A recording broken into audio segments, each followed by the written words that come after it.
Hey guys, hope everyone's doing well today. Today I actually want to redo a knife review that I did some time ago. If you go to my channel, you won't see the video up anymore because I set it to private, and eventually I'm just going to delete it. I'm just real disappointed with that video. I think the video sucks. There's no other way to put it, and it's mainly due to the quality.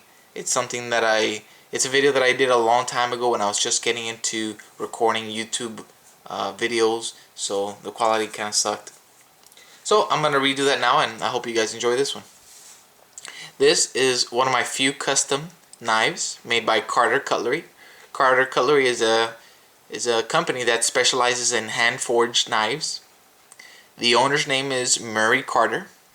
You might have seen some of his videos on YouTube or other places.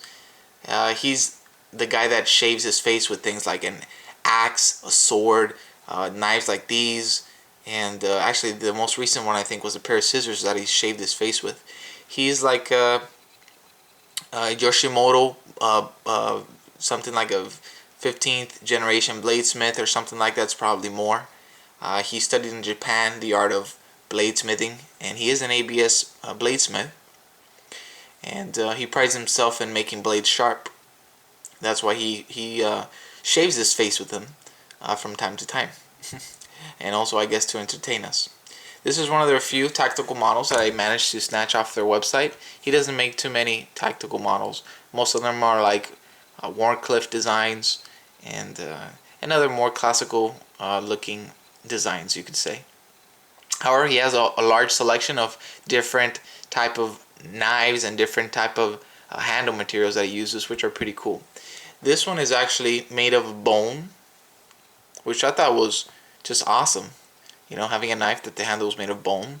Especially for me, when I bought this knife, I was just getting into custom knife collecting, so that was pretty cool.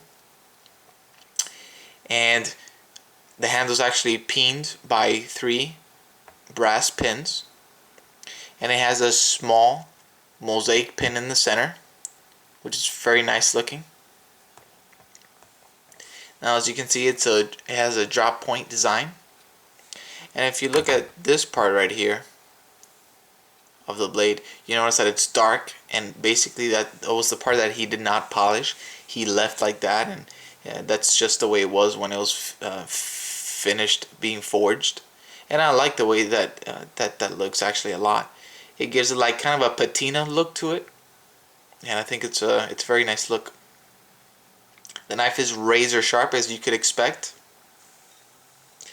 And actually, he uses 2 types of steel. This is his higher quality steel, which is called blue super steel. That's why the S is there. And Murray uses steels that are, I guess you could say, softer. And yes, that will, it will get some rust from time to time. Actually, on this one, I already had some rust form in the bottom. But once you take it on a sharpening stone, maybe 3 times, it goes away instantly, and it gets the knife back to its razor sharp condition. So that's kind of the mentality that Murray makes all of his knives with. And I do have to say that this is my sharpest knife that I own. So now this knife has red liners, which look great. And it tapers very thin here on the back of the handle. So very nice looking. Has a lot of curves here on the bottom of the blade, which allow you to choke up on the knife if you need to do like some fine work. Or if not, you can hold it back here. So it's very nice looking. Now the bottom of it, as you can see here, is polished. And the spine of the blade is also polished. And it has his name right there stamped. Carter, for Carter Cutlery. Now I'll show you the sheath that it came in. This was actually a neck knife, believe it or not. And that's why this is a neck sheath. It fits in perfectly there. These sheaths are also custom made by him. Comes with this little paracord cable, so you can put it on your neck. Very nice. This is a very high-end knife. So very cool. Now some specifications on the knife. The blade is about 3 inches, maybe 3¼ inches, and the overall length is about 7¼ inch long.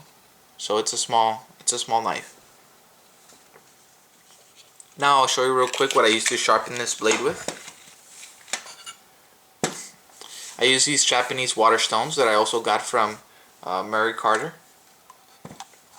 This is actually a 1000 grit Japanese water stone, and this right here I believe is a 1000 grit water stone. This is for establishing a new or primary grind, and if you also have rust, this is the stone that you have to use to get it off.